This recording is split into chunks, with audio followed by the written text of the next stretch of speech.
Шинэ өглөөний минь амьд өгчүүдээ тэгээ өнөөдрийнхөө өглөөний эзний үг рүү орцгоё. Тэгээ эзний үг рүү орохоос өмнө хамтдаа эзэн бурхандаа хандан залбирцгаая. Их эзэн таньда баярлалаа. Шинэ өглөөний төлөө дахин талархаж байна хэзээ. Өдөр бүр өглөө бүр та биднийг өөрийнхөө үгээр урамшуулж, өөрийнхөө үгээр зааж чиглүүлж ядах талархаж байна. Тэгээ өнөөдөр үгийн цагийн төлөө танд талархаж байна. Есүсийн нэрээр талархан залбирлаа. Амен.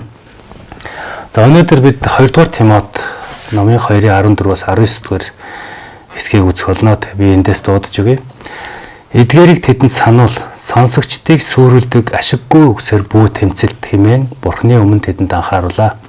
Өөрийгөө ичих зүйлгүй ажилчин үнний үгийг зөв заагч гэж Бурхан цаашаалган харуулахыг хичээ.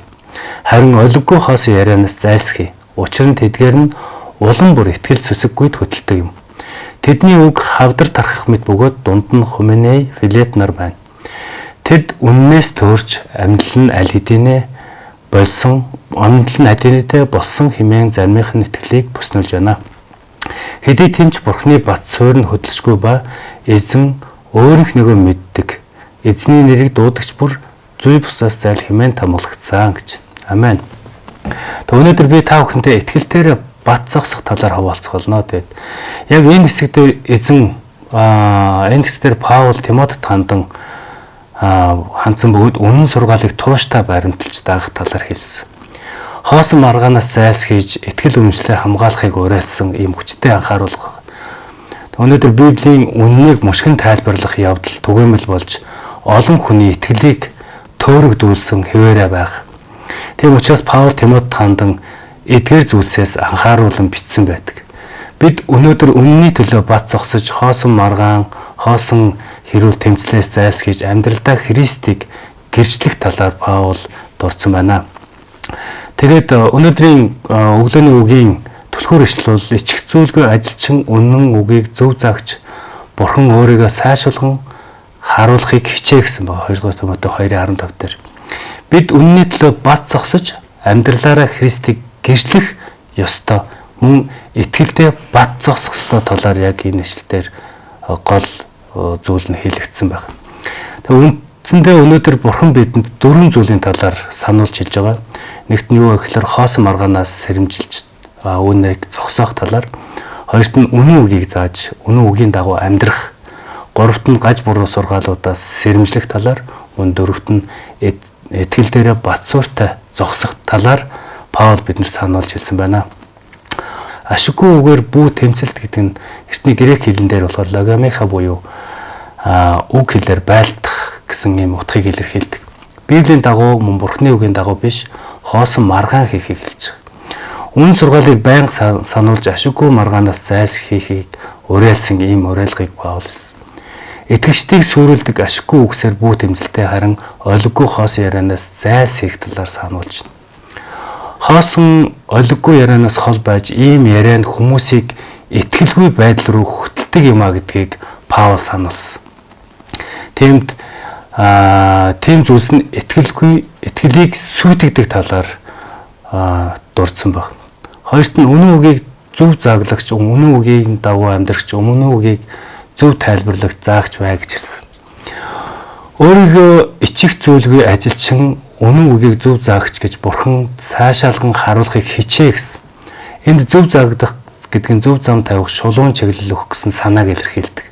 Бурханы үгийг гуйлахгүйгээр утга санааг үнэн зөвөөр тайлбарлахыг хэлж байгаа.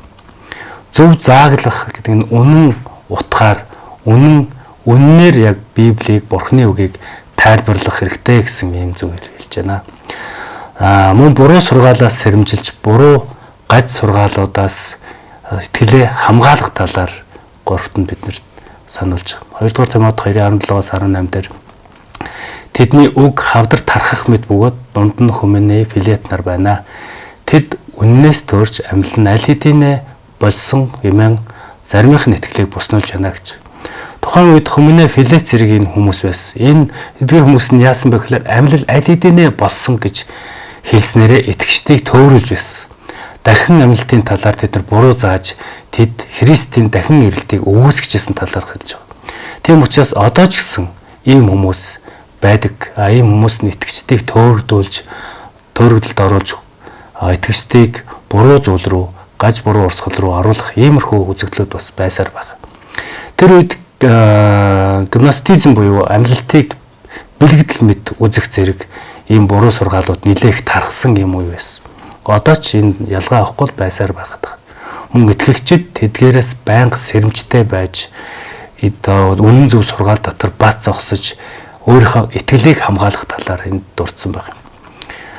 Эцэст нь итгэл дээрээ бат зогсох талаар Паул энд дурдсан байгаа. Хэдий тэмч Бурхны бацуур нь хөдлөшгүй ба эзэн өөрийнхөө мэддэг, эзний нэрийг дуудагч бүр зөв бусаар зайлгсан тамгатай гэсэн байна.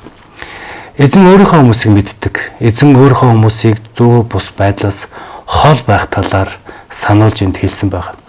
Бурхны бацуур гэдэг нь авралын төлөвлөгөө, үнний сайн мэдээ, авралын сайн мэдээ, Бурхны удирдлагын бацуурыг илтгэдэг. Тэгэхээр хуурамч богсноор хүмүүсийг мэхэллэж Бурхныг эзэж мэхэлж чадахгүй. Бурхны чуулган ба түүний үндэс зур ганхгүй гэдгийг энд Бурхан хэлсэн байна. Бурхан өөрийнхнийгөө мэддэг, Бурхан өөрийг нь жинхэнэ болоод хэн бэ гэдгийг мэддэг.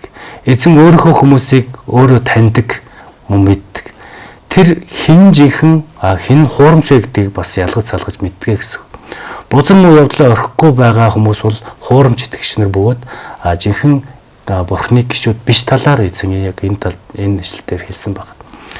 Эзний нэрийг дуудагч бүр зөв бүсийг үйлддэггүй юм аа гэж эзэн хэлсэн байна. Тэгээд өнөөдрийнхөө үгийн цагийг дуусгаад эзэн Бурхан руу хандан залбирцгаая.